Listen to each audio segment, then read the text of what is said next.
मोहन स्वभाव का बड़ा भोला था। वो अपने आसपास जब भी गरीबी और लोगों की तकलीफ को देखता तो बहुत दुखी हो जाता था। उसने कहानियों में तो सुना था तपस्या से प्रसन्न होकर ईश्वर वरदान देते हैं। क्यों ना मैं भगवान से कुछ वरदान प्राप्त करूं और दीन दुखियों का सेवा करूं। ऐसा विचार करके मोहन पहाड़ों पर चला गया, जहाँ बेहद साधन वन थे। धूप कभी कभी जमीन को छुपाती थी। ऐसी स्थिति में वो एक कंदरा में बैठ के तपस्या में लीन हो गया। तपस्या करते हुए काफ़ी समय व्यतीत हो गया। कठिन तपस्या को देखकर ईश्वर प्रकट हुए और उसे तपस्या से जागने को कहा। मोहन काफ़ी प्रसन्न था। वो साक्षात अपने ईश्वर का दर्शन कर पा रहा था। ये उसके लिए सौभाग्य की बात है। ईश्वर बोले, मोहन, मैं तुम्हारे तपस्या से प्रसन्न हूँ। कहो, मुझसे क्या आशा करते हो? मोहन बोला, प्रभु, मुझे आपके दर्शन हो गए। मेरा जीवन धन्य हो गया। अब मुझे किसी और चीज़ की आशा नहीं है। ईश्वर बोले, फिर भी तुम मुझसे कुछ मांगना चाहते हो तो मांगो, मैं तुम्हें अवश्य वरदान दूंगा। मोहन बोला, प्रभु, मैं अपने आसपास लोगों की तकलीफ देखता हूँ तो काफ़ी दुखी होता हूँ। कृपया उन्हें दूर करने का कोई उपाय बताइए। ईश्वर ने एक पत्ते से भरा हुआ डाली मोहन को दिया और कहा, ये पत्ते सदा हरे भरे रहेंगे और डाली से कभी कम नहीं होंगे। किसी भूखे और दरिद्र व्यक्ति को देखो तो ये पत्ता निचोड़कर उसके मुंह में एक बूंद डाल देना। वो बलवान हो जाएगा। उसके दुख तकलीफ तत्काल दूर हो जाएगी।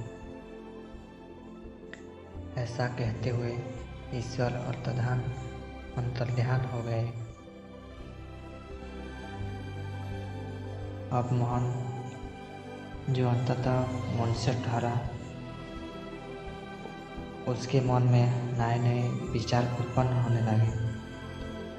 अब मैं गाँव जाऊंगा और लोगों को ये सभी आश्चर्यजनक कार्य करके दिखाऊंगा तो मेरा नाम होगा।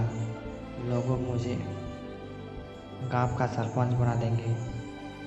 इतना ही नहीं, कुछ जिला का विधायक बना देंगे। ऐसी ऐसी अनेक कल्पना उनके मन में चलने लगी। जब इस कल्पना से मोहभंग हुआ तो वो सोच लगा, कहीं मेरी जंग हंसाई ना हो। ईश्वर ने जो वरदान दिया उसे एक बार आजमा कर देख लूं। अब मोहन ऐसा साधन ढूंढने लगा जिस पर उस पत्ते के करिश्मा को देखा जा सके। जंगल में चलते चलते उसे एक भूखा प्यासा दुर्बल, जिसकी हड्डियां बाहर दिख रही थी, ऐसा शेर वहाँ बेहोश की अवस्था में पड़ा था। मोहन को उस पत्ते को करिश्मा को देखने का अवसर आ गया था। झटपट पत्ते को निचोड़ा और एक बूंद शेर के मुंह में डाल दिया। जैसे ही एक बूंद शेर के मुंह में गिरा, वो बलवान होकर खड़ा हो गया और सामने मोहन को पाकर अपना भूख मिटाने की सोची, क्योंकि भूख की अवस्था से ही तो वो मूर्छित बेहोश पड़ा था। अब कुछ समय में मोहन की जीवन लीला समाप्त हो गई थी।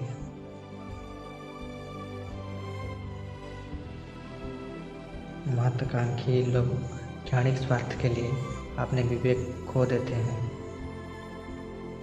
वो ये भी नहीं सोच पाते कि उनका इस कार्य से अहित हो सकता है। ऐसा ही मोहन के साथ हुआ। उसने शेर को जीवित करने से पूर्व कोई सावधानी नहीं सोची, बल्कि वो अपनी महत्वाकांक्षा के मद में अंधा था। उसे यथाशीघ्र खुद को प्रसिद्ध करना था। इस कारण उसके लिए भगवान का वरदान अभिशाप में परिवर्तित हो गया था।